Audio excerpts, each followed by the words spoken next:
The cemetery was utterly silent in the warm Philadelphia morning. The white drapes of the funeral tent billowed softly in the light breeze. The ceremony unfolded solemnly, guests dressed entirely in black, every face heavy with grief. The gold-sheened casket lay right beside the open grave, beneath it a layer of fresh cement that had just been poured. Inside the casket, Samantha Fairchild rested motionless. The powerful CEO of Vantage Tech Industries, Pennsylvania's leading tech empire. Her eyes were closed, her pale skin wax-like. Peter Fairchild, her husband, stood beside the casket with a neatly folded white handkerchief in his hand. Tears shimmered in his eyes. Pastor Samuel Green cleared his throat, preparing to offer the final prayer. Two workers stepped forward, ready to lower the casket into the grave. Then a voice tore through the air like thunder. "Stop! Don't bury her!" Everyone turned at once, stunned by the shout. Some people immediately raised their phones, recording the scene unfolding before them. At the back of the crowd, a man in a worn blue work uniform pushed his way through. His beard and hair were overgrown, his face gaunt, but his eyes were bright and unwavering. A name badge was still clipped to his chest pocket. Micah Dalton, regional manager. People stepped aside as though he were a storm sweeping toward them. Micah pointed straight at Samantha. His hand trembled, but his voice did not. "She's not dead. I'll say it again. Don't bury her." "Who is he?" someone whispered. "Is he the groundskeeper?" another murmured. "Security!" someone barked. Two guards stepped forward to block Micah, but he slipped past them, continuing ahead. The wind kicked up the hem of his uniform like wings. He stopped at the edge of the carpeted platform where the casket rested and turned to face the entire crowd.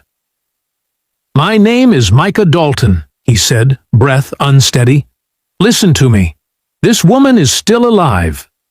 Peter Fairchild froze. His face hardened, turning cold as stone. "Get this lunatic out of here," Peter snapped. "Sir, you must respect the dead. Samantha is my wife. She has passed. We will bury her in peace." The crowd murmured. The pastor lowered his Bible. The two workers hesitated. Micah pointed again, his gesture firm, his voice unwavering. "She hasn't passed. Someone gave her something. It slows the heartbeat. It cools the body. It fools the eye. She looks dead, but she isn't.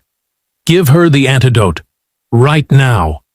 A ripple of shock swept through the rows of mourners. "Antidote?" someone whispered. "What is he talking about?" another murmured. Camera lenses tilted forward. A reporter leaned in, trying to catch every word. Peter's face tightened with anger. "Enough," he said, turning to the guards. "Remove him." But Micah didn't move. He lifted his chin.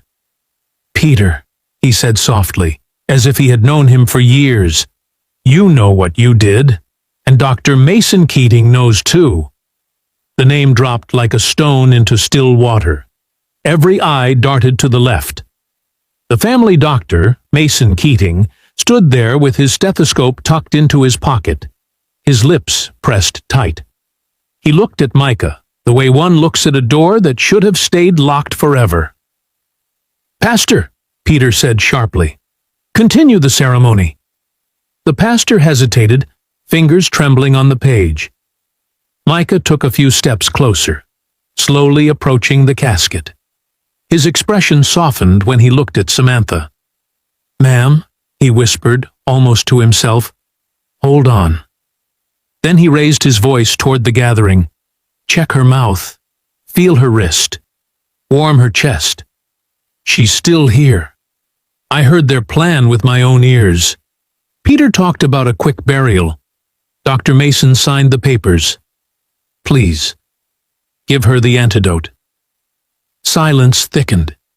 Even the white drapes seemed to be still, as though the entire cemetery was holding its breath. A woman in a purple coat stepped out from the front row. Her hand trembled. "If there is any chance," she said, "we should check." "Unnecessary," Peter snapped. Sweat shimmered on his forehead. "We've done everything possible.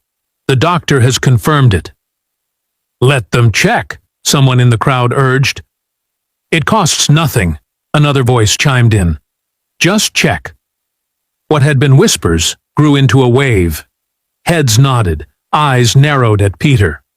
The guards exchanged uncertain glances. Dr. Mason cleared his throat, trying to regain composure. "This is absurd," he said with a strained smile. "Grief makes strangers say nonsense. I examined her already." Micah turned to him, voice calm but resolute. "Dr. Keating, she gave you a hospital. She bought you a car. She trusted you." Something flickered in Dr. Mason's eyes. He glanced at Peter. Peter subtly shook his head. At that moment, Micah set his toolkit on the grass, knelt beside the casket, and did something simple. He removed his jacket and folded it into a makeshift pillow. "Please," he said to the pastor, "to anyone brave enough, help me lift her just a little. She needs air. Then open her mouth. One drop is all it takes." Silence. A silence so heavy it pressed against the chest. An elderly woman stepped forward. Her hair was neatly styled, her eyes brimming with tears.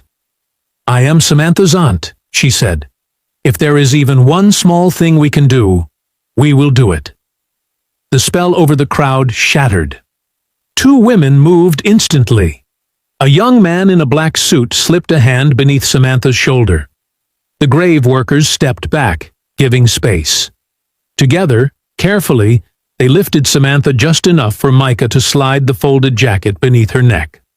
Up close, Samantha looked merely asleep. Her eyelashes cast long shadows across her cheeks. The white cotton plug in her nostril stood out starkly against her pale skin.